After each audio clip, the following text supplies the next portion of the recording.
High বন্ধুরা, কী অবস্থা, কেমন আছো? আশা করছি সকলে অনেক অনেক ভালো আছো। চলে আসলাম আর একটা নতুন ভিডিও নিয়ে। আজকে আমরা আলোচনা করব ক্লাস 12-এর তৃতীয় সেমিস্টারের পোর্টরাজ গল্পের কিছু গুরুত্বপূর্ণ এমসিকিউ। তোমাদের পরীক্ষায় প্রশ্ন আশা করছি এই এমসিকিউগুলো থেকেই আসবে, তো তোমরা এমসিকিউগুলো মন দিয়ে অবশ্যই শুনবে। তো চলো শুরু করা যাক। 1 নম্বর প্রশ্ন, পোর্টরাজ গল্পটি লিখেছেন? উত্তর ঘ, শঙ্কর রাও খাড়াট। পোর্টরাজ গল্পটি অনুবাদ করেন? উত্তর গ, সুনন্দন চক্রবর্তী। 3 নম্বর প্রশ্ন, পোর্টরাজ মূল গল্পটি কোন ভাষায় রচিত? উত্তর খ, মারাঠি। 4 নম্বর প্রশ্ন, শঙ্কররাও খাড়াট কোন ভাষায় সাহিত্যিক ছিলেন? উত্তর হচ্ছে ক, মারাঠি ভাষায়। 5 নম্বর প্রশ্ন, পোর্টরাজ গল্পটি কোন গ্রন্থ থেকে গৃহীত? উত্তর গ, বড় তালুতেদার। 6 নম্বর প্রশ্ন, অনুবাদক সুনন্দন চক্রবর্তী কোন গ্রন্থ সংকলে পোর্টরাজ গল্পটি অনুবাদটি প্রকাশিত হয়? উত্তর খ, সুন্দরবন নিশীথে জ্বলে ওঠে। গল্পের কোন সম্প্রদায়ের মানুষের কথা বলা আছে? উত্তর ক, পোর্টরাজদের। পোর্টরাজরা কোন দেবীর উপাসক? উত্তর গ, মারিয়াই। মারিয়াই মূলত কোন অঞ্চলের দেবী? উত্তর খ, দক্ষিণ ভারতীয় মহারাষ্ট্রীয় গ্রাম্য দেবী। মারাঠি লেখক শঙ্কররাও খাড়াট কার জীবন দর্শন দ্বারা প্রভাবিত হয়েছিলেন? উত্তর ঘ, ডক্টর বি.আর. আম্বেদকর। শঙ্কররাও খাড়াটের আত্মজীবনীটির নাম হল? উত্তর ক, তারাল অন্তরাল। 12 নম্বর প্রশ্ন, গল্পে বর্ণিত গ্রামের পোর্টরাজের নাম হল? উত্তর গ, দামা। পোর্টরাজ কে? উত্তর ঘ, দামা। কার বাড়ির আবহাওয়া ভারী? উত্তর খ, পোর্টরাজ দামার। পোর্টরাজ দামার বাড়ির আবহাওয়া কীরূপ? উত্তর ভারী। গ্রামের সমস্ত লোকেরা কিভাবে বসে? উত্তর হাঁটুর উপর মাথা রেখে। গ্রামের সমস্ত লোকেরা হাঁটুর উপর মাথা রেখে বসে আছে কারণ গ্রামে মহামারী লাগায় তারা দুশ্চিন্তায় রয়েছে, দুশ্চিন্তাগ্রস্ত তারা। 18 নম্বর প্রশ্ন, কার চোখে জল? উত্তর দামার বউয়ের। দামার বউয়ের নাম কি? উত্তর দ্রুপদ। দামার বউ কি দিয়ে চোখ মুছছে? উত্তর শাড়ির আঁচল দিয়ে। থেকে থেকে শাড়ির আঁচল দিয়ে চোখ মুছছে কে? উত্তর দামার বউ। পাড়ার থেকে কারা দামার পোর্টরাজের বাড়িতে আসছে? উত্তর পাড়ার বউঝিরা। একটুকু থেকেই চলে যাচ্ছে? উত্তর পাড়ার বউঝিরা।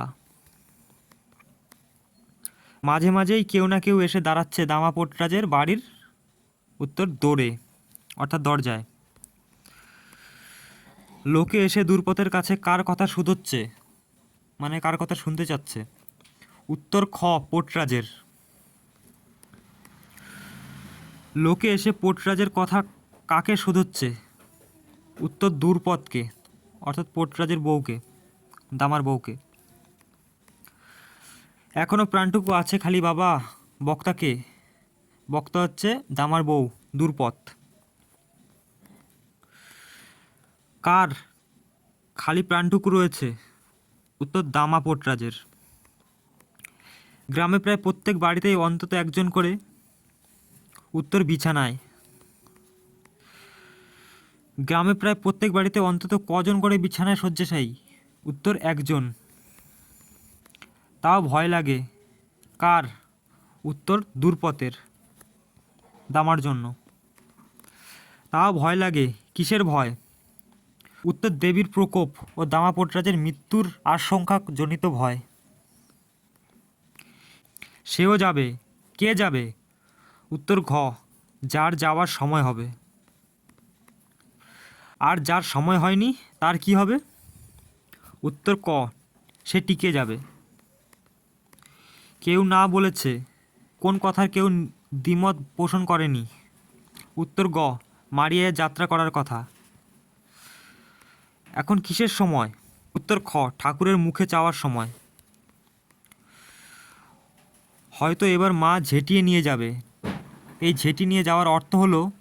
উত্তর গ, মহামারীতে গ্রামের অধিকাংশ জনবসতি সাফ হয়ে যাবে, অর্থাৎ সকলে মরে যাবে, সকলকে একসাথে নিয়ে যাবে। 38 নম্বর প্রশ্ন, কার কাছে সকলে সমান? উত্তর দেবী মারিয়া এর কাছে।